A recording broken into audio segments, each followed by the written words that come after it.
आप सभी लोग अपने अपने परिवार के साथ कभी ना कभी मूवी देखने तो थिएटर में ज़रूर गए होंगे। और हमारे दुनिया में ऐसे बहुत सारे लोग हैं जो अपने परिवार के लिए पूरा का पूरा थिएटर ही बुक कर लेते हैं और अकेले में मूवी देखना पसंद करते हैं। और बिल्कुल ऐसा ही हमारी कहानी का मुख्य किरदार रोहन अपनी गर्लफ्रेंड सुनीता के लिए करता है। रोहन सुनीता के लिए एक पूरा का पूरा मूवी थिएटर प्राइवेट में बुक कर लेता है, जिसमें सिर्फ रोहन और उसकी गर्लफ्रेंड सुनीता मूवी देखने के लिए जाते हैं। लेकिन जब वो मूवी देखते हैं तो अचानक से उनका जो मूवी का एक्सपीरियंस है वो बदल सा जाता है। मूवी में जब भी कोई हंसने का सीन आता था, कॉमेडी सीन, तो सुनीता और रोहन तो हंसते ही थे, लेकिन उनके साथ आती थी 4 से 5 लोगों की आवाज़ें हंसने की। और जब कोई इमोशनल सीन आता तो रोहन और सुनीता भले ही ना रोए, लेकिन उनको आवाज़ें आती थी जैसे 4 से 5 लोग मिलके बहुत ज़ोर ज़ोर से रो रहे हैं। और ये सब सुन के रोहन और सुनीता बहुत ही डर जाते हैं। और जब रोहन और सुनीता मूवी थिएटर से भागने की कोशिश करते हैं तो वो दोनों जो देखते हैं वो देख के उनकी आंखें फटी की फटी रह जाती हैं।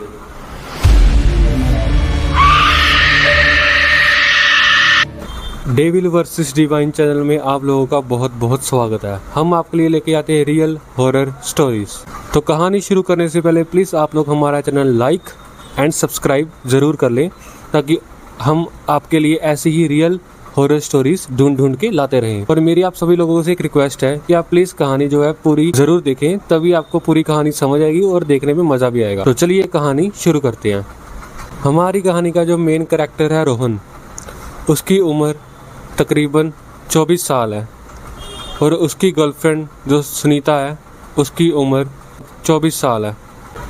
रोहन और सुनीता मेरठ की एक जाने माने कॉलेज में दोनों एक साथ ही 3rd ईयर के स्टूडेंट हैं। और पढ़ाई करते करते ही इन दोनों को आपस में प्यार हो जाता है। जब इनके घर वालों की ये बात पता लगती है तो इनके घर वाले इन दोनों का रिश्ता तय कर देते हैं। रोहन और सुनीता अपने जीवन में बहुत ही खुश होते हैं, क्योंकि अगले 4-5 महीने बाद ही इन दोनों की शादी तय हो जाती है। रोहन को ये सब एक बिल्कुल सपने की तरह लगता है कि उसकी शादी उसके ही प्यार के साथ सुनीता के साथ होने वाली है। दिन बीतते हैं और आखिरकार शादी का दिन भी आ जाता है। रोहन और सुनीता की शादी बहुत ही धूमधाम से होती है और दोनों अपनी लाइफ में बहुत खुश होते हैं। शादी के बाद सुनीता जो है रोहन को बोलती है कि तुम भी अभी कोई कामकाज ढूंढ लो, तभी तो हमारा सर्वाइवल चल पाएगा। कब तक तुम्हारे माँ बाप के सिर पे हम अपना फ्यूचर देखेंगे। तो रोहन वाइफ की बात मान के एक नौकरी ढूंढ लेता है IT कंपनी में।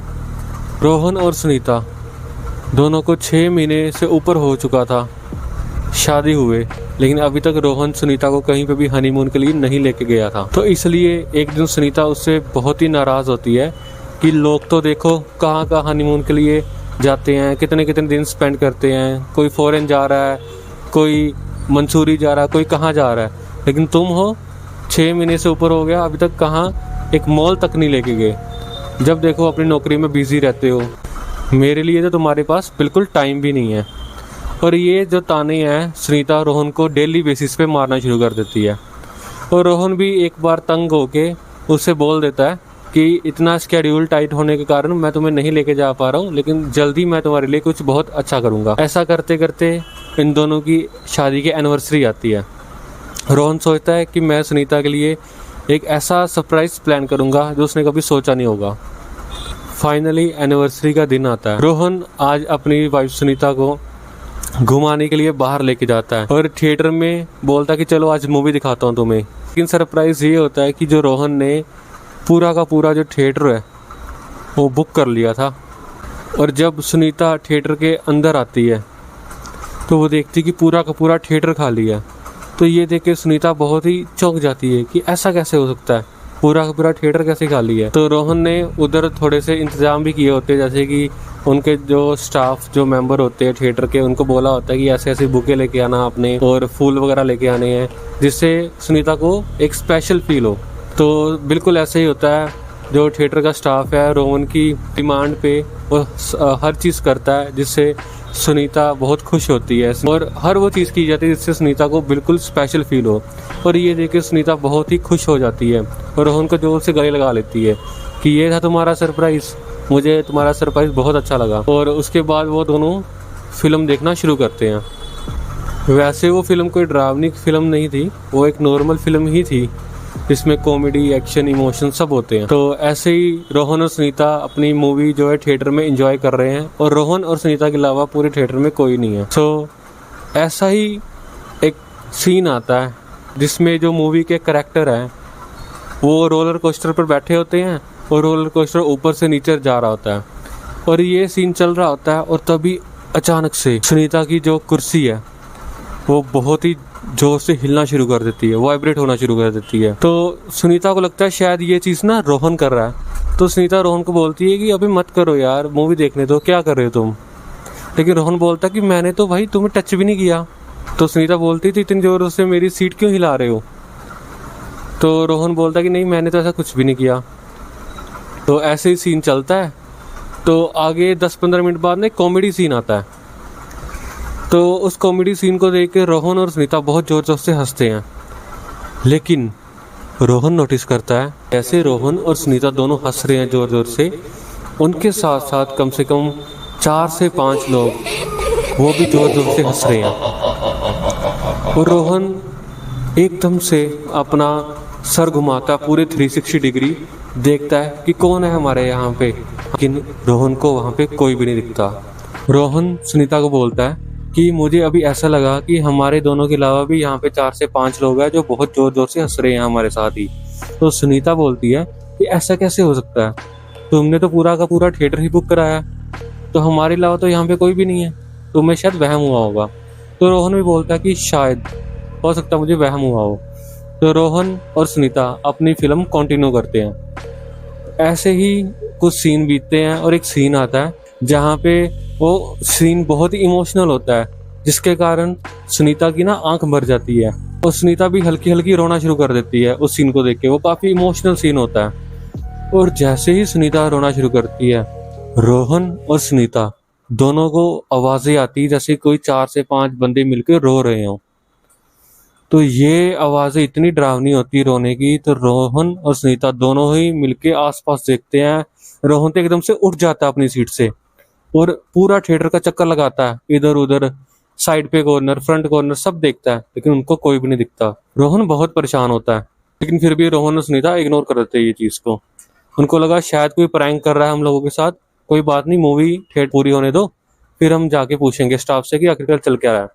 तो ऐसे ही एक सीन आता है जिसमें जो हीरो है वो विलन को मार रहा होता है और तभी अचानक से बहुत जोर का चांटा रोहन के सिर पे पड़ता है। वो इतना जोर से होता है कि रोहन का जो चश्मा लगाया होता है वो भी नीचे गिर जाता है। और रोहन जो है सुनीता को जोर से गुस्से से बोलता है कि ये क्या बेहुदा हरकत है, तुमने इतनी जोर से मुझे क्यों मारा। लेकिन सुनीता बोलती है कि नहीं, मैंने तुम्हें मारा ही नहीं बिल्कुल भी। और इन दोनों के बीच में बहस होनी शुरू हो जाती है और आखिरकार दोनों के दोनों एक दूसरे बात करना बंद कर देते हैं। और फिर ऐसे ही मूवी चलती रहती है और एकदम ऐसा लगता है सुनीता को जैसे किसी ने बहुत जोर से सुनीता के गर्दन पे ऐसे चूंटी काटी होती है।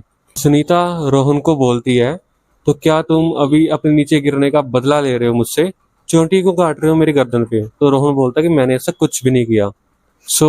इस टाइम पे सुनीता और रोहन दोनों को ये चीज समझ आ चुकी थी कि ये जो बार बार चीजें हो रही है ये कोइंसिडेंस तो बिल्कुल नहीं हो सकती।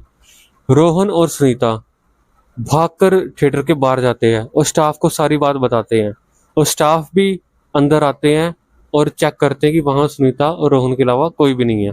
और रोहन जो है ये चीज देख के बहुत ही हैरान हो जाता है और लेकिन फिर भी वो लोग दोनों वो जो मूवी देख रहे थे वो पूरी की पूरी मूवी देख के आते हैं घर वापस। और घर आने के बाद जब वो बहुत दोनों थक जाते हैं और रूम में सोने के लिए चले जाते हैं, उन्होंने तो खाना भी नहीं खाया होता, इतने थक गए होते हैं वो सीधा जाते हैं अपने बेडरूम में दोनों और बेड पे लेट के सो जाते हैं। और तकरीबन रात के 12 साढ़े 12 बजे की बात है, रोहन की एकदम से आंख खुलती है।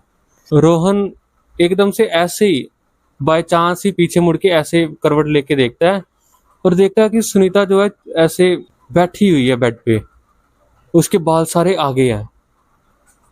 रोहन सुनीता को पूछता है कि क्या हो गया भाई, रात को ऐसे क्यों बैठी हो तुम। और सुनीता जो है बहुत जोर जोर से हंसना शुरू कर देती है और उसकी हंसी इतनी डरावनी होती है कि रोहन तो एकदम से उसकी जान ही निकल गई होती है, जैसे ऐसा उसको फीलिंग आता है। तो रोहन एकदम से उठता है, उसके बाल पीछे करता है और जैसे ही रोहन उसके बाल पीछे करता है तो वो जो चेहरा रोहन देखा उस टाइम पे, वो चेहरा तो रोहन आज तक नहीं भूला और ना ही शायद लगता है अपनी जिंदगी में कभी भूल पाएगा। इतना डरावना चेहरा वो सुनीता का चेहरा तो था ही नहीं, वो पता नहीं किसी आदमी का चेहरा था। और वो देख के रोहन एकदम से घबरा जाता है, बहुत जोर से चिल्लाता है और उसकी चीख सुन के उसके माँ बाप, उसके भाई बहन भी दौड़ के उसके रूम में आ जाते हैं और देखते हैं तो सुनीता तो बिल्कुल एकदम से सोई हुई है। वो रोहन से पूछते हैं कि क्या हुआ, तो रोहन सारी बातें एक्सप्लेन करता है और उसके सभी लोग बोलते हैं कि सुनीता तो बिल्कुल सोई हुई है, क्या हो गया तुम्हें, लगता है तुमने कोई बुरा सपना देख लिया है। तो रोहन बोलता है कि नहीं, मैंने कोई बुरा सपना नहीं देखा है, ये सच में हुआ है। तो रोहन के माँ बाप उसको समझा बुझा के सोने के लिए बोलते हैं। तो रोहन ठीक है सो जाता है और ऐसा सुबह की बात है कि सुनीता जो है रोहन के माँ बाप के लिए खाना बना रही होती है और तभी रोहन जो है ऑफिस जाने के लिए तैयार हुआ होता है। और सुनीता और रोहन की मम्मी जो है, सुनीता की सास, सुनीता से चाय मांगती है कि मुझे चाय दे दो, मेरा चाय पीने का मन है। तो सुनीता जो है चाय उनके लिए बना के लेके आती है। तभी एकदम से अचानक सुनीता को पता नहीं क्या हो जाता है, सुनीता अपनी सास यानी कि रोहन की माँ के सिर के ऊपर गरम गरम चाय फेंक देती है। रोहन की माँ इतनी तेज चिल्लाती है और भाग के जाती है और बाथरूम में ठंडा पानी सिर पे डालती है और सारा अपने सिर धोती है। और ये देख के रोहन को बहुत ही गुस्सा आता है और वो जाके जोर से थप्पड़ मारता है अपनी बीवी को कि ये क्या बदतमीजी है, तुमने मेरी माँ के ऊपर उबलती हुई चाय क्यों डाल दी। और जैसे ही थप्पड़ उसको लगता है तो सुनीता जो अपने एकदम होश में आती है और ये देख के तो सुनीता भी एकदम शॉक हो जाती है कि मैंने ये क्या कर दिया। वो बहुत माफ़ी वगैरह मांगती है अपनी सास से और उसकी सास उसको माफ़ कर देती है। लेकिन ये सब चीज़ें रोहन कहीं अंदर ही अंदर ऑब्जर्व कर रहा था। तो रोहन ऐसे ही अपने ऑफिस चला जाता है और ऑफिस जाने के बाद जब वापस आता है घर को शाम को, तो रोहन की माँ बताती है कि सुनीता सारा दिन आज गार्डन में बैठ के अकेले ही मुस्कुरा रही थी, हंस रही थी, खेल रही थी, ऐसा लगता है 4 से 5 लोगों से बात कर रही थी। मैंने और तेरे पापा ने कई बार जाके उसको बोला कि तू क्या कर रही है ये, लेकिन वो जवाब ही नहीं दे रही है और अभी तक वो अपने गार्डन में ही बैठी हुई है, सुबह से बैठी हुई है, लेकिन वो वापस आने का नाम नहीं ले रही है। तो फिर ये जाता है रोहन और गार्डन में देखता है तो सुनीता वैसे बैठी होती है। अब बजे होते शाम के 8। रोहन जाके सुनीता से पूछता है कि क्या हो गया तुझे। सुनीता बोलती है कि पता नहीं क्या हो गया, मेरा यहाँ से उठने का मन ही नहीं कर रहा है और मैं चाहूँ तो भी उठ नहीं पा रही हूँ यहाँ से। रोहन और उसके माँ बाप वो सभी मिलकर सुनीता को उठाते हैं और फिर सुनीता जो है वो चलने लग पड़ती है। लेकिन रोहन और उसके माँ बाप इन तीनों को ऐसा लग रहा था जैसे वो सुनीता को पकड़ के नहीं चल रहे हैं, उनको लग रहा है जैसे वो किसी सांड को पकड़ के चल रहे हैं। उसका इतना भार हो चुका था, उससे हैवी हो चुकी थी सुनीता। लेकिन ये चीजें ना रोहन को समझ आए ना उसके माँ बाप को कि आखिरकार चल क्या रहा है इस लड़की के साथ। तो रोहन जो है अपने माँ बाप को बताता है कि परसों से जब से हम थिएटर में मूवी देख के वापस आए हैं तब से इसका यही हाल है और उस दिन भी ये ऐसे ही हरकतें कर रही थी रात को उठ के और आप लोग सभी मेरा यकीन नहीं कर रहे थे।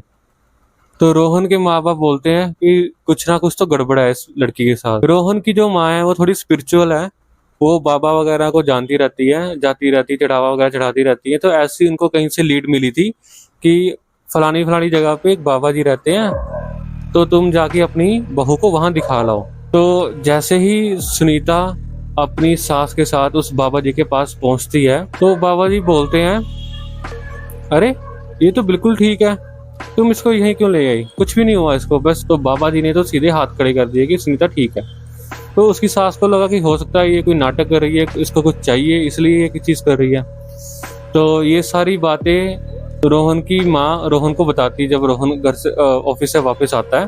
तो रोहन बोलता है कोई बात नहीं, चलो मैं देखता हूँ कि क्या चाहिए इसको, चलो मैं पूछता हूँ कि आखिरकार ये ऐसा क्यों कर रही है। तो जैसे ही रोहन अपने रूम में जाता है वहां सुनीता लेटी होती है। तो रोहन देखता है कि सुनीता अभी लेटी है, तब मैं इसको मैं डिस्टर्ब करूंगा, वैसे भी 2-3 दिन से इसकी तबीयत ठीक नहीं चल रही है। तो रोहन भी सो जाता है और एकदम रोहन की फिर से आँख खुलती रात के 1 बजे के करीब। वो पीछे मुड़ के देखता है तो सुनीता वहां पे गायब। रोहन उठता है, बाथरूम में देखता है, किचन में देखता है, सुनीता को आवाजें लगाता, सुनीता सुनीता, लेकिन सुनीता तो वहां पे होती नहीं है। पूरा घर छान मारता है रोहन, लेकिन सुनीता नहीं मिलती है। एकदम रोहन को याद आता है कि छत का दरवाजा ना कितनी देर से खुला हुआ है, कहीं सुनीता ऊपर छत पे तो नहीं है। रोहन जैसे ही छत के ऊपर जाता है और देखता है कि सुनीता छत के ऊपर जो बन्नी नहीं होती है, छत की बन्नी, उसके ऊपर खड़ी है और नीचे देख रही है सुसाइड करने के लिए। और ये देख के रोहन की तो सिट्टी पिट्टी एकदम गुल हो जाती है, उसके तो पैरों के नीचे से जमीन खिसक जाती है। रोहन जोर से आवाज लगाता सुनीता को कि तुम ये क्या कर रही हो। सुनीता कुछ जवाब नहीं देती और जैसे ही रोहन भाग के सुनीता के पाँव पकड़ने जाता है कि बचा सके सुनीता को, तभी सुनीता उसकी तरफ पलटती है और उसको जोर से बोलती है कि दूर हट जा, अगर तू मेरे पास आया तो मैं यहीं से कूद जाऊंगी। मुझे जितना जल्दी हो सके किसी ऐसे सिद्ध तांत्रिक या ऐसे सिद्ध बाबा के पास लेके जा जो मुझे मेरी मुक्ति करवा सके, वरना मैं इसे भी ले जाऊंगा और इसे भी अपनी तरह बांध लूंगा। और ये बोल के वो जोर से चिल्लाता है और एकदम से सुनीता जो है रोहन के ऊपर आके गिर जाती है। रोहन पकड़ता है, उसको पानी वगैरह पिलाता है और सारी की सारी बात ये अपने माँ बाप को रोहन बताता है। रोहन की जो माँ होती है वो फिर से परेशान होती है कि पापा जी तो बोल रहे थे कि ये बिल्कुल ठीक है, तो ऐसे कैसे हो सकता है।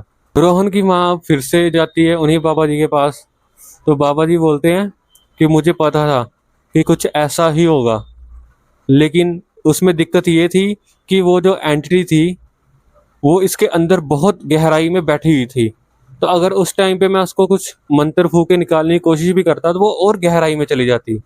लेकिन अब जब वो उसके थोड़े स्तर के ऊपर आ चुकी है, लेवल के ऊपर शरीर में, तो अब मुझे उस जो आत्मा है या जो भी पिशाच है जो भी है उसके अंदर निकालने में बहुत आसानी होगी।